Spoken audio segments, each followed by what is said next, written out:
అయ్య బాబోయ్, ఇదేంటి ఇట్లా పడుకుంది? ఏమండి ఏమండి, ఇదేంటి అత్తగారింట్లో పడుకున్నట్టు పడుకున్నావు? లేలే. ఏంటి గురు? ఏంటి ఇక్కడే సెటిల్ అయిపోదాం అనుకుంటున్నావా? వాడు వచ్చేదో చెప్తే నేను ఇక్కడే ఉంచుకుంటా అనుకుంటున్నావా?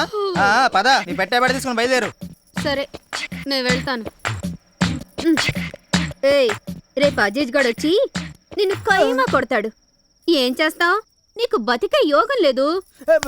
వద్దులే, ఈ ఒక్క రాత్రే కదా, అడ్జస్ట్ అయిపోదాం.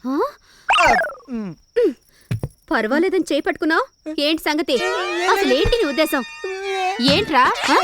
ఒంటరిగా ఉన్నాను కదా ఏమైనా చేద్దాం అనుకుంటున్నావా? దిండు కావాలే. దిండా? Okay okay. అమ్మో,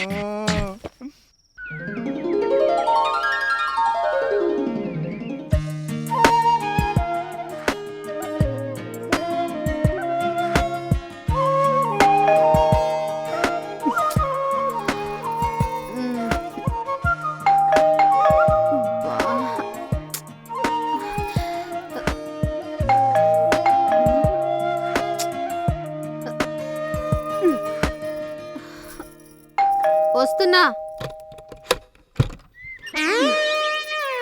ఏయ్, ఏంటి? ఏం కావాలి? ఏం కావాలా? అసలు నువ్వెవరు? మంచి నిద్ర చెడగొట్టింది. ఈ వివరాలు అడగడానికా? భలే దానివే. అసలు నువ్వెవరో చెప్పు. ఏయ్, ఇంటి వానర్ని పట్టుకుని నువ్వెవరా అని అడుగుతున్నావా? యాండే యాండే? వస్తున్నాను. ఏంటి అంత గట్టి కలిసావు? కొంప తీసి 3 గంటలు వచ్చేసింది. నీకెప్పుడు అది చేసా? సర్లే ఇంతకీ ఇదేవర్తే? వీడెవడు? ఏటమాట కాదేట మాట? ఏంటా మాట అంటే అదే మాట. ఎలాగా? అలాగే. ఎలాగలాగా? అలాగలాగే. దీని సంగతి తేల్చి. అది తెలుస్తారని మిమ్మల్ని పిలిచింది. తేల్చేస్తాను. నువ్వు తప్పుగా చెప్తాను. అల్లుడు, ఓ అల్లుడు, బయటికి రా. ఇవాళ అటు ఇటు నీ సంగతి తేల్చేస్తాను. కాదు, నువ్వు మర్యాదస్తుడివేనా? నువ్వు మర్యాదస్తుడివే అని ఇదిగో ఫ్యామిలీస్ ఉండే చేట నీకు ఇల్లు అద్దెకిచ్చాం. కానీ నువ్వు చేసిన పనేటయ్యా? కాదు, నువ్వు చేసిన పనేటే అని అడుగుతున్నాడు. ఇంతకీ ఇది ఎవరితే? అంకుల్, అది దీని పేరు అది. తడబడతారేంటండి? చెప్పండి. మనం మొగుడు పెళ్ళాలనేది ఇప్పుడు కూడా చెప్పకపోతే ఎలా? మొగుడు పెళ్ళాలా? ఇదెప్పటి నుంచి? రాత్రి నుంచి. రాత్రి నుంచా? అదెలా కుదురుతుంది? నేనొప్పుకాను. ఓయ్, ఎవరైనా కాపురం మొదలు పెట్టినప్పటి నుంచే కదా మొగుడు పెళ్ళాలయ్యేది. నేనొప్పుకోను. మేమిద్దరం కాపురం చేయకపోయినా సరే 3 పిల్లలు కాలేదేటి? సరే నువ్వు ఉండు. ఇదిగో అల్లుడు, ఇంతకే మ్యాటర్ చెప్పు. ఆయనేం చెప్తారండి? ఆయన్ని పెళ్లి చేసుకుని బాధలు పడుతున్నదాన్ని నేను చెప్తాను. సరిగ్గా సంవత్సరం క్రితం ఇదే నెలలో ఇదే రోజున పెళ్ళయింది. అదే రోజు మా శోభనానికి ఏర్పాట్లు చేశారు. అప్పుడు ఊరుకో. తర్వాత ఏం జరిగింది? ఏం జరుగుతుంది? నేను తీసుకెళ్లిన పాలలో నీళ్లు ఎక్కువ కలిపారన్న ఒకే ఒక్క కారణంతో శోభన గదిలోంచి వచ్చేశారు. అప్పటి నుంచి నేను అక్కడ ఆయన ఇక్కడ.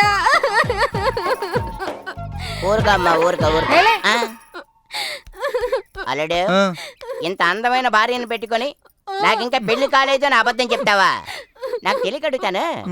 అసలు నీకు మనసుందని అడుగుతున్నాను నేను. అంకుల్, అదేంటంటే ఇంకేం చెప్పద్దు, మాకంతా అర్థమైంది. నువ్వు లోపలికి వెళ్ళమ్మా, వెళ్ళు.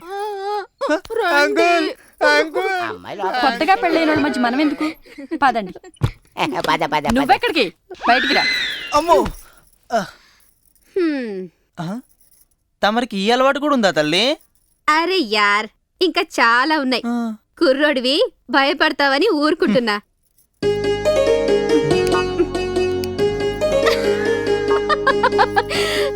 అరే, గదిలోకి రాగానే దీనికి కూడా నీలాగే స్టార్టింగ్ ట్రబుల్ మొదలైనట్టుంది పాపం.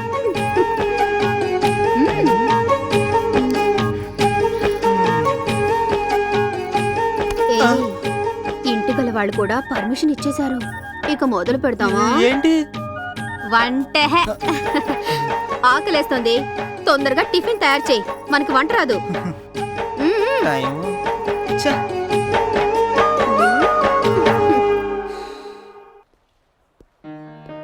Good morning sir. Good morning sir. Good morning sir. Morning. Good morning sir.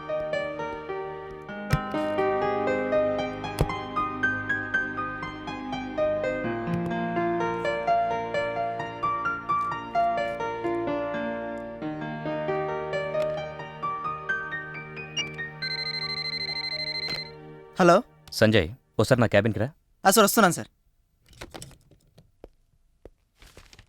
Sir Sanjay, ఆ బాంబే ఆల్బమ్ వెంటనే చేయాలి. మనం అనుకున్న అమౌంట్కి వాళ్ళు ఒప్పుకున్నారు.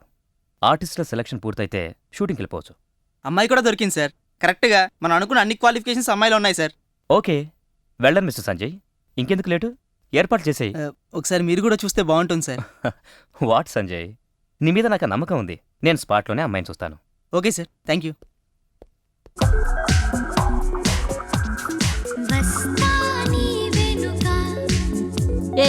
ఏంటి ఆ పిచ్చి గతులు? ఆపో. ఒళ్ళంతా కనపడేలా పిచ్చి డ్రెస్సులు వేసుకుని డాన్సులు చేయడం నాకు అసలు ఇష్టం ఉండదు. అమ్మా, ఈ రోజుల్లో కూడా ఏంటమ్మా, పాప్ సింగర్స్ కి సొసైటీలో ఎంత వాల్యూ ఉందో తెలుసా? చూడమ్మా, నువ్వింకా చిన్నపిల్లనే అనుకుంటున్నావా? ఇలా ఆటలు పాటలను తైతెక్కలాడితే మన బంధువులెవరు మన మొహం కూడా చూడరు. మనం కష్టాల్లో ఉన్నప్పుడు పట్టించుకొని బంధువుల గురించి నేను ఆలోచించను. నాన్న చనిపోయినప్పటి నుంచి నువ్వెన్ని కష్టాలు పడి నన్ను పెంచావో నాకు తెలుసు. అప్పుడు కనీసం పలకరించని బంధువుల గురించి మనమెందుకు ఆలోచించాలమ్మా? అలాంటి వాళ్ళ గురించి మనమెందుకు పట్టించుకోవాలి?